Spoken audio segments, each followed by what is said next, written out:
Sir நான் ஆட்டைய போட்டதுக்கு என்ன சார் ஆதாரம்? குனிஞ்சு கவட்டை கீழே பாருடா டுமுக்கு. கவட்டுக்கு கீழையா? அங்க என்ன இருக்கு? மிளகா பொடி. என்னடா அனுமார் வால் மாதிரி போய்கிட்டு இருக்கு. வாசலுக்கு வெளியிலயும் போது அப்ப அந்த வீட்டுல இருந்து இந்த வீட்டு வரைக்கும் போட்டிருக்கானா?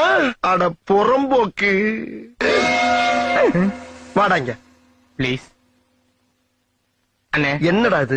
மிளகா பொடினே. அது தெரியுதா ஈன? அந்த வீட்டுல மட்டும் போட்டு வாடானா என் வீடு வரைக்கும் போட்டு வந்திருக்க. இங்க என்ன மிளகா பச்சி போட போறியா? நான் தொழிலுக்கு புதுசுனே, என்ன மன்னிச்சிருக்கனே. போய் பாரு. இப்ப அண்ணன் சொல்றச்சு இங்க இருந்து தப்பிக்கிறதுக்கு ஒரே வழி கீழே கிடக்கிற மிளகா அப்படியா இல்ல போறா மூஞ்சில சுத்தம். எப்படின்னு? சூப்பர்ல. போலீஸ் அடிச்சிட்டியா? போலீஸையா?